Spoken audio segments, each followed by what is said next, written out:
মানুষরে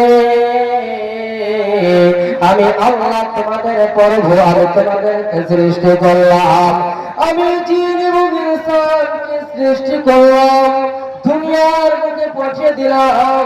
এই জন্যই যারা তোমরা তোমার দুনিয়ার বুকে যে আমি আল্লাহ আমার ইবাদত করবে, বান্দেগী করবে। বন্ধুরে আমার আল্লাহ তাআলার উদ্দেশ্য যে আমার বান্দেগী করবে, আমার ইবাদত করবে, তারা ভালো আমল করবে। কিন্তু আমরা হয়তো ভাবা কপাল পোড়া মুসলমান যে আল্লাহ তাআলার বাণীকে আমরা বুঝতে পারলাম না, আল্লাহর নবীর হাদিসকে বুঝতে পারলাম না, আল্লাহর কোরআন কি বুঝতে পারলাম না। আল্লাহ তাআলা বলছে বান্দা আমি তোমাদেরকে সৃষ্টি করার মাকসাদ হলো, উদ্দেশ্য হলো যারা তোমরা জানে ইবাদত বندگی করবে। কিন্তু আমরা কত ভাগা মুসলমান আল্লাহর কোরআনকে জানতে পারলাম না। আল্লাহ তাআলা বলছে হে মুসলমান বান্দারা তোমরা শুনে নাও, যারা তোমরা আমাকে না দেখে বিশ্বাস করেছ, যারা আমার জাহান্নাম দেখুনি জান্নাত দেখুনি তবে বিশ্বাস করেছ, তোমরা শুনে রাখো আমি তোমাদেরকে যে পয়দা করেছি শ্রেষ্ঠ করেছি রে উম্মত বান্দারে, তবে তোমরা শুনে নাও তোমাদের হায়াতটা যে দিয়েছি, জিন্দেগিটা দিয়েছি রে উম্মত, আমি তোমাদেরকে হায়াতটা দিয়েছি, সে হায়াতটা কতদিন থাকার জন্য দিয়েছে, তবে তোমরা শুনে রাখো তোমাদের মত তোমাদের হায়াত দেওয়ার আগে আমি আল্লাহ তোমাদের জন্য মওতকে সৃষ্টি করেছি। বন্ধুরা আমার আল্লাহ তাবারক ওয়া তাআলা সূরা মুলকে 2 নম্বর আয়াতে সুন্দর করে বান্দাদেরকে জানিয়ে দেন, ওরে আমার বান্দারা তোমরা দুনিয়ায় যে আমার দেওয়া হায়াতকে, আমার দেওয়া জিন্দেগিকে, আমার দেওয়া আখিরাতে তোমরা খেলাধুলা করো, এইভাবে তোমরা নিজের জিন্দেগিটাকে মান করে চলে যাও। কিন্তু বান্দা তোমরা শুনে রাখো আমি তোমাদের হায়াত দেওয়ার আগে, হায়াত দেওয়ার পূর্বে জানে তোমাদের জন্য আমি আল্লাহ তোমাদের জন্য মওতকে সৃষ্টি করেছি। তোমাদেরকে যেভাবে আমি হায়াত দিয়ে পাঠালাম, সে হায়াত দেওয়ার পূর্বে তোমাদের জন্য আমি আল্লাহ মওতকে সৃষ্টি করেছি। আল্লাহ তাবারক ওয়া তাআলা ফরমান করে দিলেন কোরআনের মধ্যে, হে আমার বান্দা তোমরা শুনে নাও, আল্লাযী খালাকাল মাউতা ওয়াল হায়াতা লিয়াবলুয়াকুম আইয়ুকুম আহসানু আমালা। মুমিন বান্দারে, হে আমার বান্দারা তোমরা শুনে নাও, আমি যে হায়াতটা তোমাদেরকে দিয়েছি সে হায়াতটা চিরজীবনের মতন দিইনি, তোমাদের হায়াত দেওয়ার পূর্বে তোমাদের মওতকে সৃষ্টি করেছি। বন্ধুরা আমার এই জায়গাতে একটি প্রশ্ন জেগে যায়, আল্লাহ তাবারক ওয়া তাআলা আমাদের জন্য যেন হায়াত দিয়েছে, তবে আল্লাহ কোরআনে বলে দিয়েছে যে তোমাদেরকে আমি হায়াত দেওয়ার পূর্বে মওতকে সৃষ্টি করেছি। তবে আল্লাহ আমাদেরকে যখন দুনিয়াতে পাঠালেন, তবে জানে আমাদের জন্য মওতকে কেন সৃষ্টি করলেন।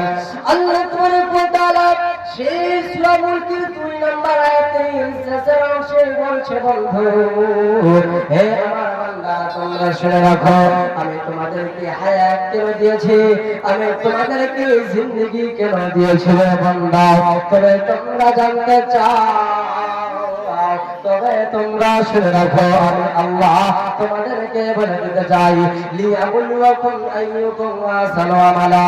যতগুলো বান্দা পৃথিবীতে গিয়েছে সমস্ত বান্দাদেরকে বলতে চাই আল্লাহ তাবারক ওয়া তাআলা লিয়াবলুয়াকুম আইয়ুকুম আহসানু আমালা। যে বান্দারে যতগুলো পৃথিবীর বুকের মানুষকে পাঠালাম, সমস্ত মানুষেরকে পাঠালাম এই জন্য হায়াত দিয়ে, যারা তারা জানে দুনিয়াতে ভালো আমল করবি, তারা জানে ভালো আমল করবে, নেক আমল করবে, সৎ ব্যবহার করবে, সৎ আমল করবে, সে আমার নেকির কাজ করে তারা আমার দিকে ফিরে আসবে। কিন্তু বন্ধু আমরা আল্লাহ তাআলা জিন্দেগি দেওয়াতে হায়াত পেয়ে জানে আল্লাহকে ভুলে যায়, আল্লাহর কবরকে কহে ভুলে যায় যে আমরা যখন মরে যাব দুনিয়া ছেড়ে চলে যাব। এই যে বড় বড় মাথাকার বাড়ি, জমিন, জায়গা, ঘর বাড়ি, সমস্ত জিনিস পড়ে থেকে যাবে, কোন রকমের জিনিস সঙ্গে যাবে না। কেননা আল্লাহ তাআলা নবী বলেন, হে আমার উম্মতের দল, যখন মানুষ মারা যায়, যখন মানুষের জিন্দগিটা শেষ হয়ে যায়, তখন তোমাদের সেই মৃত ব্যক্তির সঙ্গে কি যাবে? সমস্ত জিনিস পড়ে থেকে যাবে।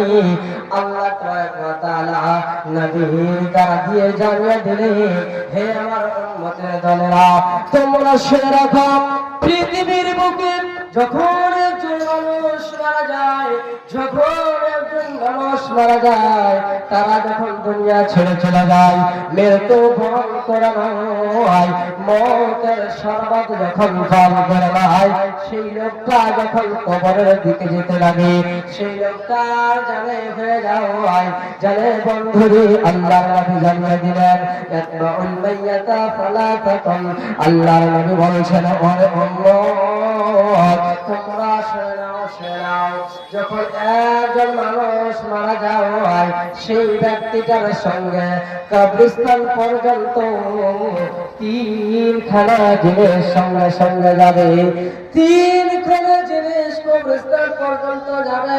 কিন্তু আল্লাহ তাআলা নবী, বিশ্বের নবী জনাব মুহাম্মদ রাসূলুল্লাহ সাল্লাল্লাহু তাআলা আলাইহি ওয়াসাল্লাম বললেন, উম্মত রে, যখন তোমাদের মধ্যে কোন একজন মারা যাবে, সেই ব্যক্তিটার সঙ্গে তিনখানা জিনিস যাবে, কিন্তু সেই বান্দাটার সঙ্গে কবরের ভিতরে একখানা জিনিস ঢুকে যাবে, দুইখানা জিনিস ফিরে চলে আসবে। বন্ধুরে আমার, আল্লাহর নবী জনাব মুহাম্মদ রাসূলুল্লাহ সাল্লাল্লাহু আলাইহি ওয়াসাল্লাম বলে দিলেন, উম্মত রে, তিনখানা কি জিনিস যাবে তবে শুনে নাও। উম্মতের দলেরা, সর্বপ্রথম হলো ওয়া আহলুহু, তার আহল আয়াল, যখন মানুষ মারা যায়, তার আত্মীয় স্বজন, তার আহল আয়াল তাকে দাফন করার জন্য বন্ধুরে কত যত্ন করে সেই মৃত ব্যক্তিটাকে গোসল পানি করিয়ে সুন্দর করে কাফন দাফনের ব্যবস্থা করে সেই লোকটাকে জানে দাফন করার দিকে নিয়ে যায়, জানাজার দিকে নিয়ে যেতে আরম্ভ করে দেওয়া হয়।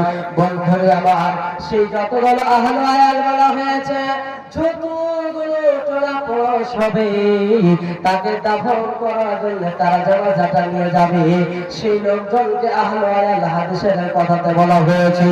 তার দ্বিতীয় নম্বরে আল্লাহর নবী বলেছেন, ওয়া মালুহু, তার সঙ্গে, অর্থাৎ সেই মৃত ব্যক্তির সঙ্গে একজন যাবে আহল আয়াল। দ্বিতীয় নম্বরে আল্লাহর নবী জানিয়ে দিলেন, তার মালের অংশটা, কিছুটা অংশ যাবে। তিন নম্বরে আল্লাহর নবী জনাব মুহাম্মদ রাসূলুল্লাহ সাল্লাল্লাহু আলাইহি ওয়াসাল্লাম বলছেন, ওয়া আমালুহু, তার সঙ্গে সঙ্গে তার আমল যাবে, তার সঙ্গে সঙ্গে আমল যাবে।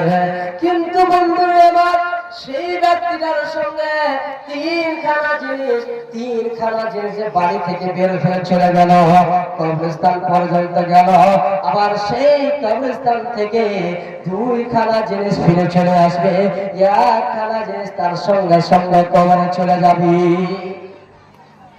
কি কি দুখানা চলে আসবে? দুইখানা কি ফিরে আসবে, আর একখানা কি কবরে যাবে? আল্লাহ নবী বলেছেন, ওরে আমার উম্মতের দল, একখানা যে জিনিসখানা কবরে যাবে সঙ্গে সঙ্গে, সেই জিনিসটার নাম হলো তার আমল। কবরে যে জিনিসটা যাবে সেটা হলো তার আমল। যদি পৃথিবীর বুকে সে বান্দাটা নামাজ, রোজা, হজ, যাকাত, দান, খায়রাত করে থাকে, সেই লোকটার সঙ্গে সঙ্গে কবরে চলে যাবে।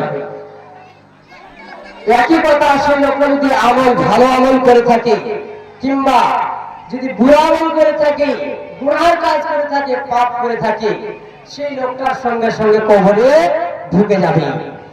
দুইখানা জিনিস যে ফিরে চলে আসবে, তার আহল আয়াল, তাকে দাফন করার জন্য যতগুলো মানুষ গিয়েছিল, সেই লোকগুলো তাকে দাফন করে সুন্দর করে দাফন করে দিয়ে সেই লোকগুলো ফিরে চলে আসবে।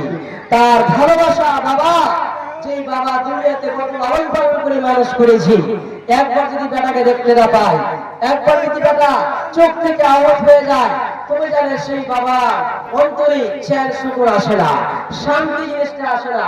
তবে সেই লোকটা সেই কবরস্থান থেকে ফিরে চলে আসবে, যতগুলো হালায়া গিয়েছিল সমস্ত জিনিস ফিরে চলে আসবে।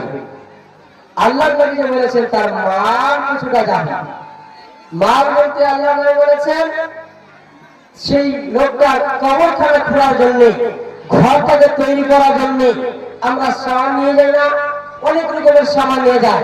আমাদের যে ভাষায়, ভাটিয়া ভাষাতে যাকে আমরা কোদাল বলি এবং খুরপি বলি এবং অন্যান্য সামানগুলো যেগুলো নিয়ে যায়, এবং যে মাইয়াটাকে শুয়ে যে খাটলিখানা পাটলিখানাতে নিয়ে যাওয়া হয়, সেই সামানগুলোকে বাড়িতে ফিরিয়ে নিয়ে আসা হয়।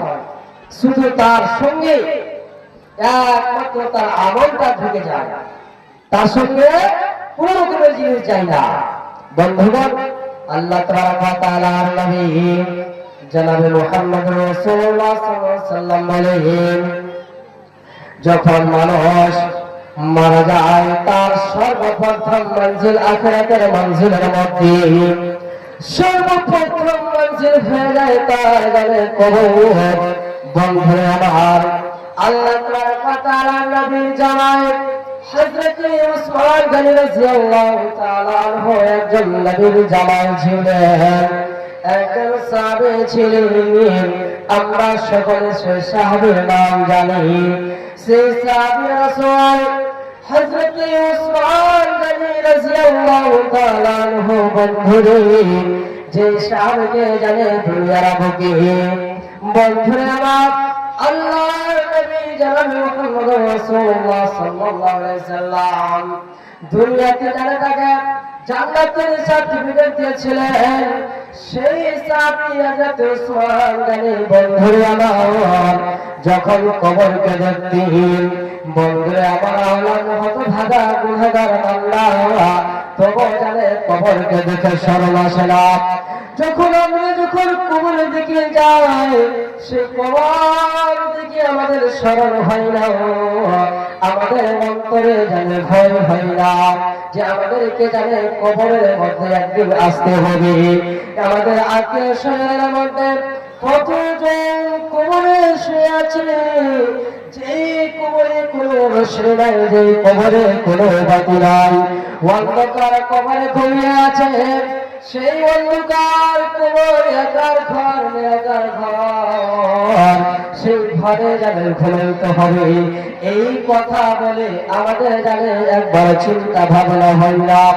বন্ধুরে আমার, আল্লাহর নবীর জামাই হযরত উসমান গনি রাদিয়াল্লাহু তাআলা আনহু, তিনি একজন সাহাবী রাসূল ছিলেন। বন্ধুরে আমার, তার বাড়িতে একটি গোলাম ছিলেন, সেই গোলাম খানার নাম হলো হানি। তিনি বলছেন যে হযরত উসমান রাদিয়াল্লাহু তাআলা আনহুকে যখন আমি কবরস্থানে দেখতাম, কবরের পাশে বসে বসে, কবরস্থানের পাশে বসে বসে এত কাঁদতেন, এত কাঁদতেন, এত জানে চোখের অশ্রু ঝরাতেন। সেই কবরকে দেখে ভয় করে এত কাঁদতেন। আল্লাহ তাআলার নবীর জামাই এত কাঁদতেন, হাদিসের মধ্যে এসেছে বন্ধু, হযরত উসমান গনি রাদিয়াল্লাহু তাআলা আনহুর চোখের জল ঝরে ঝরে, দাড়ি ভিজে ভিজে যেন জমিনে পড়ত। সেই নবীর সাহাবী যাকে পৃথিবীর বুকে জান্নাতের সার্টিফিকেট দেওয়া হয়েছে, তবু যাদের কবরকে দেখে এত ভয় পেতেন, এত ভয় করতে যে চোখের জল ঝরে ঝরে সে জমিনে পড়ত। বন্ধুগণ আমার, আমরা হলাম হতভাগা মুসলমান, আমাদের দ্বারাই ভুল হইতে পারে, আমাদের দ্বারাই ভুল হইতে পারে, স্বাভাবিক কথা। কেন? আমরা হলাম মানুষ। আল্লাহ নবী জানান মুহাম্মদ রাসূলুল্লাহ সাল্লাল্লাহু আলাইহি ওয়াসাল্লাম বলেছেন, কুল্লু বনি আদম খাতাউন ওয়া খায়রুল খাতাইন আত-তাওয়াবুন। সারা পৃথিবীর মানুষ যতগুলো আদম সন্তান রয়েছে, সেই আদম সন্তান হচ্ছে খাতাকার, গুনাহগার। তবে সেই খাতাকারের মধ্যে সেই ব্যক্তিটা আল্লাহর নিকটে সবচাইতে অতি উত্তম, যে গুনাহ করার পর সে গুনাহখানাকে বুঝতে পারলো, পাপখানাকে বুঝতে পারলো, আবার আল্লাহ তাবারক ওয়া তাআলার কাছে দোয়া করে সেই পাপখানাকে মোচন করে দিল। আল্লাহ তাবারক ওয়া তাআলার কাছে দোয়া করে তারা গুনাহখানাকে মিটিয়ে নিল। সেটাই বান্দা আল্লাহর নিকটে সবচাইতে অতি উত্তম। তবে আমরাকে আল্লাহ তাবারক ওয়া তাআলা যে জিন্দেগিটা দিয়েছে, সেই জিন্দেগিটাকে আমরাকে কবরের তৈরি করার জন্য, আখিরাতে তৈরি করার জন্য দুনিয়াতে আমরাকে পাঠাচ্ছে। ভাইজান, বন্ধুগণ, তুমি জানি আমরাকে এই পৃথিবীতে যতটা আমরা আয়ু পেয়েছি, সেই আয়ুটাকে জানি আমরা কোরআন এবং হাদিসের মতো কাটাতে পারি। আল্লাহর কাছে শেষের বেলা দোয়া করি, ইলাহুল আলামিন আল্লাহ তাবারক ওয়া তাআলা যেন আমাদেরকে কোরআন এবং হাদিসের পক্ষে